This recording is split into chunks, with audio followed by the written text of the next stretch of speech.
Hey guys, so welcome once again to my channel. और मैं हूं रजत, आपका दोस्त, आपका होस्ट। और आज फिर मैं आपके सामने एक मेरे नए पॉडकास्ट को लेके आ रहा हूं। और गाइस, ये बहुत स्पेशल पॉडकास्ट होने जा रहा है। और मैं स्पेशल से ज़्यादा बोलूँगा, मुझे बहुत तकलीफ़ हो रही है इस पॉडकास्ट को आपके सामने लेके आने में, क्योंकि हम आज बात कर रहे हैं रिसेंटली जो पुंछ में अटैक हुआ है इंडियन आर्मी पे, जो आर्मी सोल्जर्स पे जो अटैक हुआ है उसके बारे में सारा हम विस्तार से आपको उसके पूरे घटनाक्रम के बारे में बताएंगे।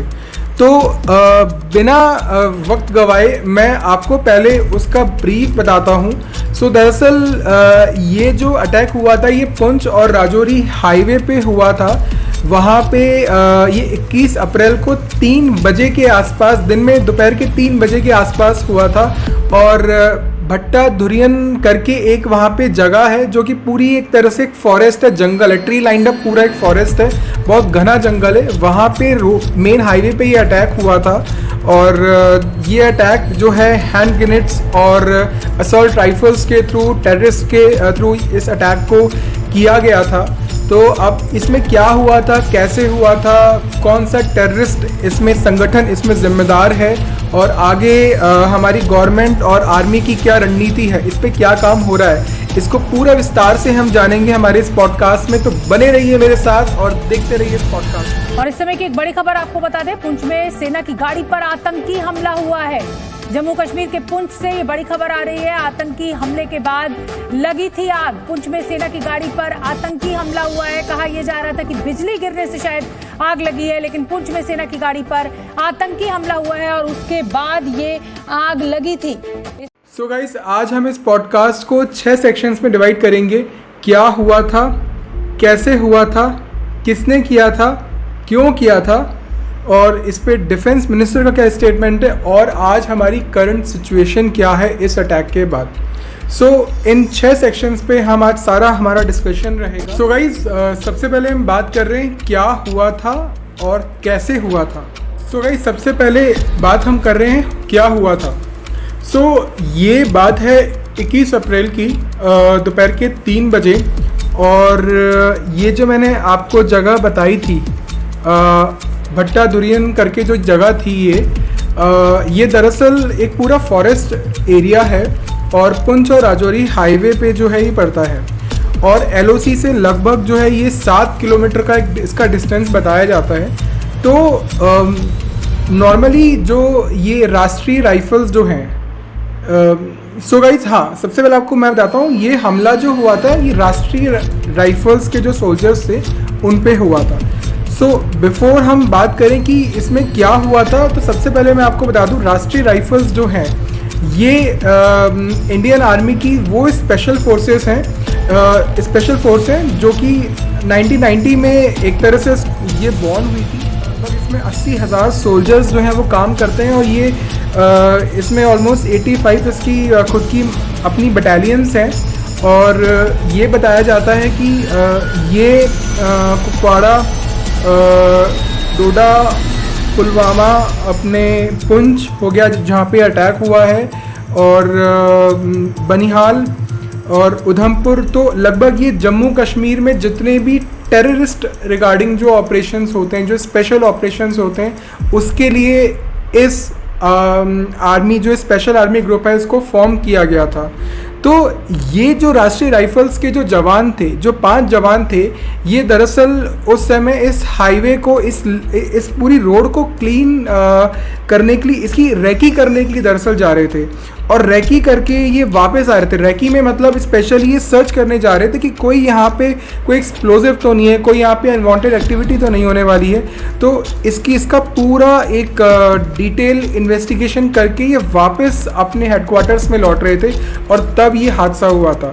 बताया जाता है सूत्रों के द्वारा कि ये ऊपर जो पहाड़ था, अटैक पहाड़ से, ट्रक के फ्रंट से, सामने से, और ट्रक के लेफ्ट हैंड साइड से ये अटैक हुआ था, जिसमें कि सबसे पहले हैंड ग्रेनेड फेंका गया था। सो गाइस, हैंड ग्रेनेड फेंकने की वजह से पूरा धुआं हो गया, आग लग गई थी। ऑलरेडी वहाँ पे क्योंकि बारिश हो रही थी तेज़ और बहुत बिजली कड़क रही थी, थंडर स्टॉर्म लाइटनिंग हो रही थी, तो इस वजह से विजिबिलिटी भी बहुत कम थी। तो जब सबसे पहले यहाँ पे हैंड ग्रेनेड फेंका गया तो सोल्जर्स को यही लगा कि शायद बिजली गिरी होगी, इस वजह से इतनी आवाज़ और ये झटका इनको लगा है, क्योंकि वहाँ पे गिरती रहती है, बहुत अमूमन आम बात है वहाँ पे ये सब होना। लेकिन उनका ये अंदेशा गलत था और उसके तुरंत बाद फायरिंग होना शुरू हो गई। और गाइस क्योंकि हैंड ग्रेनेड फेंकने की वजह से जो ट्रक का डीजल टैंक था उसमें आग लग गई थी और पूरे ट्रक को देखते ही देखते आग ने घेर लिया था पूरी तरीके से, और साथ में फायरिंग भी स्टार्ट हो गई थी। और बताया जाता है कि ये एक असॉल्ट राइफल जो थी वो चाइनीज़ राइफल थी, जो कि 7.62 mm की जो उसकी जो बुलेट थी, जो उसका कैलिबर जो था, जो उसका शेल जो मिला था, दरअसल वहाँ पे जो बैलिस्टिक और फॉरेंसिक एक्सपर्ट्स की टीम ने बताया है कि वहाँ पे इनको 7.62 mm का शेल मिला था। और ये बुलेट पे जो इसका शेल था, इस पे चाइना 71 मार्क था। दैट मीन्स कि ये चाइनीज़ कंपनी की बुलेट थी, ये चाइना की बुलेट थी। और ये बुलेट ज़्यादातर अमूमन जो है जैश-ए मोहम्मद जो आतंकवादी संगठन है वो इसको इस्तेमाल करते हैं, और इसी से ये अंदेशा हुआ था कि ये जो हरकत है, जो इतनी घटिया किस्म की हरकत थी, ये जैश-ए-मोहम्मद संगठन ने की थी, जो कि पाकिस्तान ऑक्यूपाइड कश्मीर में इसके हेडक्वार्टर्स हैं, वहाँ पे ये पनप रहा है। और ये कहना भी गलत नहीं होगा कि पूरी पाकिस्तान आर्मी और आईएसआई का इसको बहुत अच्छा सपोर्ट है। तो ये जो सारा ऑपरेशन जो था वो 3 बजे के आसपास ये हुआ था। इसमें हमारे 5 जवान शहीद हुए थे, और इसमें हमारे 5 जवान शहीद हुए थे। मैं नाम देख लेता हूँ एक बार। सो गाइस, इसमें हमारे 5 जवान शहीद हुए थे, जिसमें हमारे 2 लांस नायक देबाशीष और कुलवंत सिंह थे, और इसके अलावा हमारे 2 सिपाही थे इसमें, जो कि हरिकिशन सिंह और सेवक सिंह थे, और साथ में एक हवलदार थे मनदीप सिंह। तो ये हमारे 5 जवान जो हैं इसमें शहीद हुए हैं। और जब ये बहुत घायल थे, उस समय जब घायल हुए थे, गंभीर रूप से घायल थे, जल गए थे काफ़ी और गोलियां लगी हुई थी, तो इनको राजौरी के जो आर्मी हॉस्पिटल है, मिलिट्री हॉस्पिटल है, वहाँ पे इनको लेके जाया गया था, वहाँ से 40 किलोमीटर दूर लगभग। लेकिन अफसोस ये शहादत इनकी हुई है यहाँ पे। अब हम बात करेंगे कि ये अटैक किसने किया था।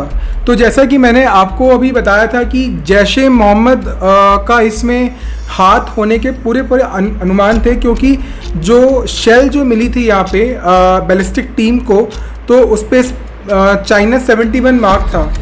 दैट मीन्स क्योंकि ये जो शेल थी ऑब्वियसली चाइनीज़ मेड थी, और ये ज़्यादातर जैश-ए-मोहम्मद जो आतंकवादी संगठन है वो इसका इस्तेमाल करती है, तो इसलिए उन पे ही सबसे पहला यहाँ पे डाउट गया था।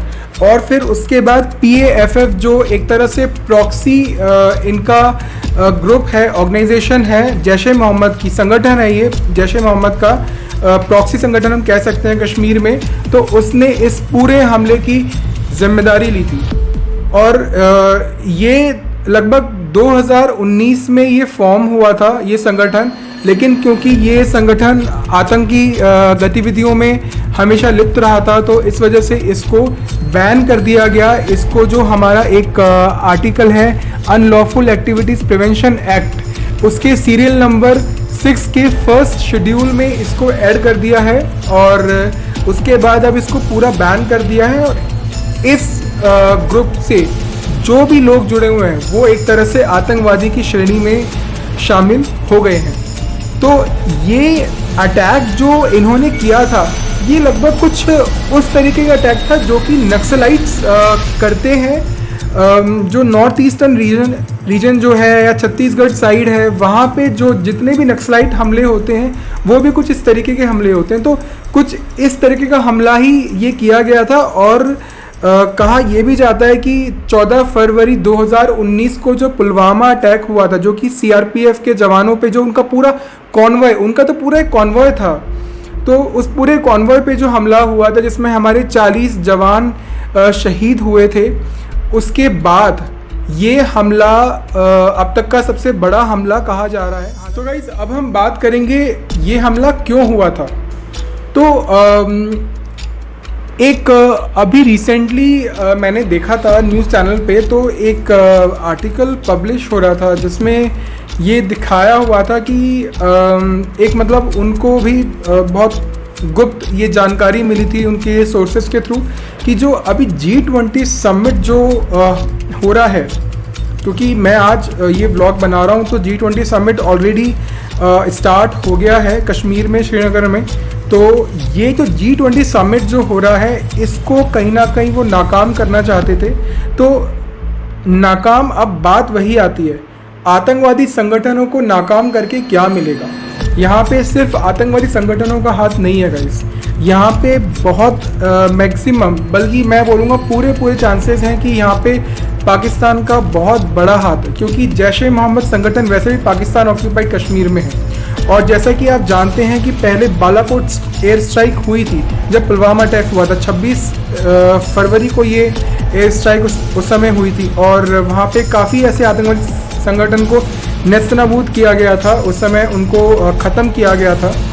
तो ये कहा जा रहा है कि इस G20 समिट को नाकाम करने के लिए, या मैं कहूँगा इसको रोकने के लिए, कहीं ना कहीं इस तरीके का हमला किया गया है। ये पूरा एक वेल प्लान्ड अटैक था। और यहाँ पे सर्च ऑपरेशन G20 समिट से बहुत पहले, लगभग 1 साल पहले भी यहाँ पे काफ़ी ऑपरेशंस चले थे, सेम इसी भट्टा दुरियन जो ये जो पूरा इलाका है इसमें। और हमारे तब भी काफ़ी जवान हमारे शहीद हुए थे, क्योंकि सर्च ऑपरेशन चल रहा था और वहाँ पे ऐसी इंफॉर्मेशंस थी कि यहाँ पे आतंकवादी छुपे हुए हैं, क्योंकि ये एक LOC से बहुत सटा हुआ इलाका है, तो इसलिए भी इसके बहुत चांसेस थे। तो अब हम बात कर रहे हैं जो ये G20 समिट है, एक तो ये बहुत बड़ा रीज़न है जिसकी वजह से ये अटैक किया गया था, जिसकी वजह से जिससे कि ये G20 समिट ना हो और यहाँ पे भारत की कहीं ना कहीं बदनामी है, और इंटरनेशनल पटल पर भारत को, मतलब अंतर्राष्ट्रीय पटल पर भारत को एक तरह से बदनाम किया जाए कि देखो ये इस तरह के जो समिट हैं उनके लायक नहीं है, ये कर नहीं सकते, इनसे हैंडल नहीं होता, और कश्मीर अभी भी सेफ नहीं है। तो ये जो चीज़ें जिस पे ये पाकिस्तानी जो गवर्नमेंट है, जो आर्मी है, जो अपने स्टेटमेंट देती रहती है इंटरनेशनल लेवल पे, तो वो कहीं ना कहीं सच करना चाहते थे। अब दूसरा एक और कारण था जो कि मैंने बहुत इस पे रिसर्च करी थी गाइस पॉडकास्ट बनाने से पहले। एक रीज़न आप सबको समझ में आ रहा है। दूसरा गाइस एक और सबसे बड़ा रीज़न वो ये था कि पाकिस्तान में ही कुछ इंटरनल डिस्प्यूट्स चल रहे हैं अभी। पाकिस्तानी गवर्नमेंट जो है और पाकिस्तानी आर्मी, वो अभी इलेक्शंस जो है, मतलब रिसेंटली जो पाकिस्तान का सुप्रीम कोर्ट है वहाँ से ऑर्डर आया था कि री इलेक्शंस हो। ऑलरेडी इतने वहाँ पे उथल पुथल हो रहा है, तो जो अभी करंट में जो है PM वहाँ पे पाकिस्तान के, तो कहीं ना कहीं ये कहा जा रहा था कि री इलेक्शंस दोबारा करवाए जाएं, जिससे कि सही तरीके से जो अर्थव्यवस्था जो पाकिस्तान की पूरी ख़त्म हो चुकी है इस समय, तो इस वजह से कहा गया था। इमरान खान जो पहले थे PM, तो उन्होंने भी कहा था कि, हालांकि मैं इमरान खान से बहुत इत्तेफाक नहीं रखता उनकी बातों से, मुझे थोड़ा कम समझ में आता है उनका कि वो क्या बोलते हैं क्या कहते हैं। क्रिकेटर तक सही थे, पता नहीं क्यों पॉलिटिक्स में आ गए। खैर वो हमारा मुद्दा नहीं है, लेकिन उन्होंने भी यही कहा था कि ये इलेक्शंस दोबारा कराए जाएं। मैटर ये देखिए, वज़ीर आज़म कौन बनेगा मेरा इससे कोई वो नहीं है मुद्दा, कौन जीतता है कौन हारता मुद्दा वो नहीं है। बात है जो ये हमला हुआ है इसमें क्या इसका लिंक था। तो लिंक गाइज ये था कि अगर ये इलेक्शन होता तो करंट पाकिस्तान जो PM है उनकी गद्दी कुर्सी हाथ से जाती। और अब ये इलेक्शन को क्यों रोकना चाहते थे, वो इसलिए रोकना चाहते थे, वो दरअसल कि जो सारी सिचुएशन है उनका तख्ता पलट ना हो और चीज़ें ऐसे ही चलती रहे, और जो करप्शन है वो ऐसे ही चलता रहे। तो यहाँ पे जो इनसाइडर स्टोरी थी वो कुछ ऐसा हुआ था कि इन्होंने ये कुछ ऐसा प्लान किया था कि हम अटैक करवाएंगे इंडिया पे, और इस अटैक के बाद जैसे कि पिछली बार हुआ था कि बालाकोट एयर स्ट्राइक हुई थी, उनको अच्छे से पता है कि इंडिया का भी शान बैठने वाला नहीं है। हमारे जो मेन पिलर हैं, पीएम साहब हैं हमारे, और हमारे जो नेशनल सिक्योरिटी एडवाइज़र जो हैं, NSD जो है, NSA जो है, वो साथ में, और हमारे जो होम मिनिस्टर हैं, डिफेंस मिनिस्टर है, ये लोग शांत बैठने वाले तो नहीं थे। तो जो एयर स्ट्राइक हुआ था, सेम कुछ ऐसा ही हमला पाकिस्तान एक्सपेक्ट कर रहा था कि दोबारा ऐसा कुछ हमला हो और हम पाकिस्तानी आवाम को, क्योंकि वहाँ पे क्या है, पाकिस्तानी आवाम ज़्यादा पढ़ी लिखी नहीं होती, मदरसों में पढ़ाई करती है, इतनी एजुकेशन होती नहीं है, तो उनको गुमराह किया जा रहा था कि वो हर बार ये बता दें कि देखो आज भारत ने S-400 खरीद लिया है और पाकिस्तान पर भी हमला करेगी, ये देखो ब्रह्मोस मिसाइल का जो टेस्ट था वो टेस्ट नहीं था, वो दरअसल जानबूझ के हमला किया गया था, पाकिस्तान पे हमला होने वाला है, न्यूक्लियर अटैक होगा। तो इस तरह से पाकिस्तान की आवाम को गुमराह किया जाता है यहाँ पे आर्मी के द्वारा और वहाँ की जो गवर्नमेंट है उसके थ्रू। तो अगर जैसा कि उनका प्लान था कि भारत में अटैक करवा के, वैसा भारत फिर इसका बदला लेता, कुछ ऐसा अटैक करता और फिर वो पाकिस्तान जो है वो आवाम को बोलता कि ये देखो जो हम कह रहे थे वही हुआ। तो ये भी एक बहुत बड़ा रीज़न था जिसकी वजह से कहीं ना कहीं ये अटैक हुआ है। तो ये कुछ दो बड़े इसमें रीज़न थे जिसकी वजह से ये अटैक सारा करवाया गया।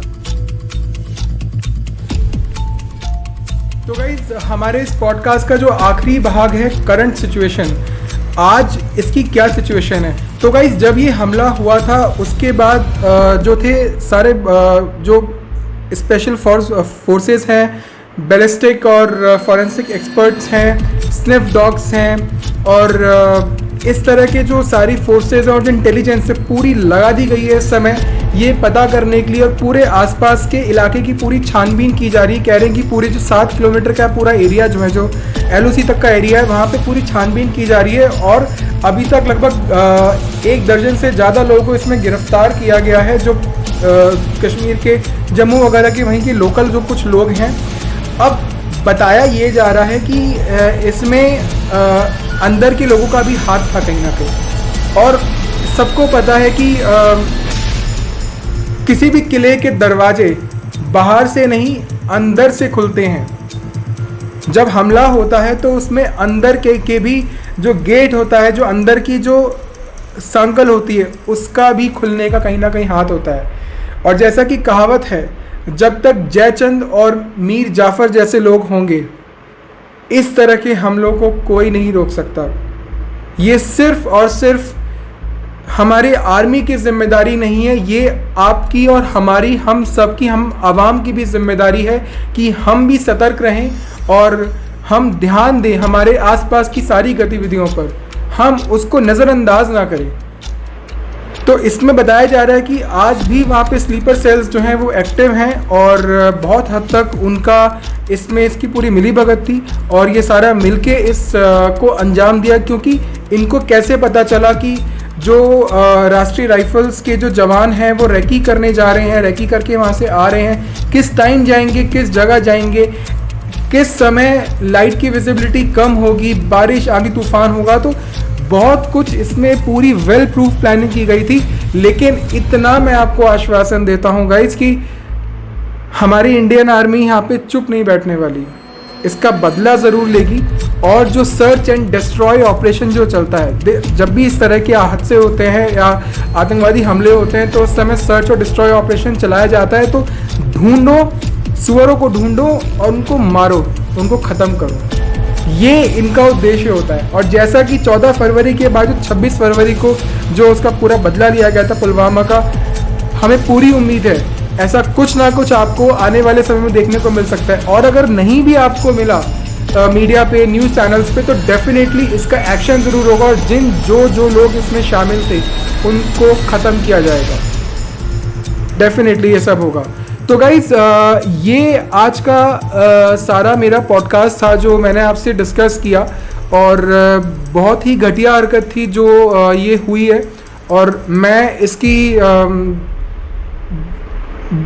तहे दिल से इसकी जो है निंदा करता हूँ। मैं मतलब मुझे वर्ड्स नहीं मिल रहे कि मैं क्या बोलूँ। मुझे बहुत ज़्यादा गुस्सा भी आ रहा है इस चीज़ पे कि क्यों हुआ ये। आज मैं आपके सामने बोल पा रहा हूँ, आप मेरी बात सुन रहे हैं, लेकिन आप देखिए जो जवान शहीद हुए हैं उनके घर पे क्या माहौल है। किसी का बेटा, किसी का पिता, किसी का पति, किसी का भाई। तो ये सारे हादसे कहीं ना कहीं रुकने चाहिए, और मुझे लगता है इसमें आवाम को भी साथ देना चाहिए हमारी आर्मी का। सिर्फ आर्मी यहाँ पे नहीं कर सकती, और आप आर्मी पे भरोसा रखिए, सब बहुत अच्छा होगा। ये सारे आतंकवादी पकड़े जाएंगे और मारे भी जाएंगे। इसी के साथ गाइज मैं अपने इस पॉडकास्ट को समाप्त करता हूँ, और मैं चंद क्षणों के लिए एक बार आंख बंद करके उन जवानों की शहादत को नमन करना चाहता हूं। आइए आप मेरा साथ दीजिए इसमें।